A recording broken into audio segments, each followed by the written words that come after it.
Hello friends, welcome to AnisTechFactory. ഇന്ന് കിച്ചണിൽ follow ചെയ്യാവുന്ന ചില ടിപ്സുകളാണ് ഞാൻ പറഞ്ഞു തരുന്നത്.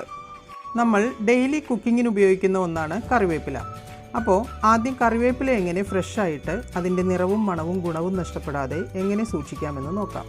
മാർക്കറ്റിൽ നിന്നും കൊണ്ടുവരുന്ന കറിവേപ്പില ആദ്യം നല്ലതുപോലെ വാഷ് ചെയ്തെടുക്കണം. തണ്ടോടുകൂടി തന്നെ വാഷ് ചെയ്യാം. അങ്ങനെ വാഷ് ചെയ്തെടുത്ത കറിവേപ്പിലയാണിത്. ഇത് ഒരു ന്യൂസ് പേപ്പറിലോ കോട്ടൺ തുണിയിലോ വിരിച്ചിട്ട് വെള്ളം നന്നായി തോർത്തിയെടുക്കണം. ഒരു ഫാനിൻ്റെ കീഴിലാണെങ്കിൽ വളരെ നല്ലത്. അതിനുശേഷം ഇത് ഇങ്ങനെ ഉരുവിയെടുക്കണം. വെള്ളമയം ഒട്ടും തന്നെ പാടില്ല. വെള്ളമയം ഉണ്ടെങ്കിൽ ഇത് അഴുകിപ്പോകാൻ ചാൻസ് ഉണ്ട്.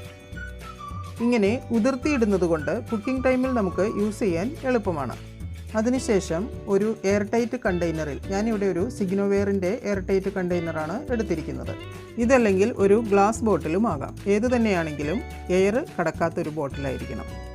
ഉതിർത്തിയെടുത്ത കറിവേപ്പില നമുക്കിനി കണ്ടെയ്നറിലേക്ക് മാറ്റാം. കറിവേപ്പിലയും കണ്ടെയ്നറും ഈർപ്പമില്ലാതിരിക്കാൻ പ്രത്യേകം ശ്രദ്ധിക്കണം. കണ്ടെയ്നർ നല്ലതുപോലെ ടൈറ്റ് ചെയ്ത് ഫ്രിഡ്ജിൽ സൂക്ഷിക്കാം. ആഴ്ചകളോളം നമുക്ക് കറിവേപ്പില കേടുകൂടാതെ ഇങ്ങനെ സൂക്ഷിക്കാവുന്നതാണ്. അടുത്ത് മല്ലിയില എങ്ങനെ ഫ്രഷ് ആയിട്ട് സൂക്ഷിച്ചു വെക്കാം എന്ന് നോക്കാം. മല്ലിയില പ്രിസർവ് ചെയ്യുന്നതിന് വേണ്ടി ഒരിക്കലും വാഷ് ചെയ്തെടുക്കരുത്. മല്ലിയില ഒരു ന്യൂസ് പേപ്പറിലോ കോട്ടൺ തുണിയിലോ വിരിച്ചിട്ട് ഈർപ്പം മാറ്റിയെടുക്കണം. ഈർപ്പം മാറ്റിയ മല്ലിയുടെ വേര് ഭാഗം കട്ട് ചെയ്ത് മാറ്റണം. ഇനി നമുക്ക് വേണ്ടത് ഒരു പ്ലാസ്റ്റിക് ബോട്ടിലാണ്. ഇത് സിസർ ഉപയോഗിച്ച് രണ്ടായി കട്ട് ചെയ്തെടുക്കാം. കട്ട് ചെയ്തെടുത്ത ബോട്ടിലിൻ്റെ മേൽപ്പകുതിയിൽ മുകളിലേക്ക് ഇതുപോലെ ഒന്ന് കട്ട് ചെയ്തെടുക്കണം.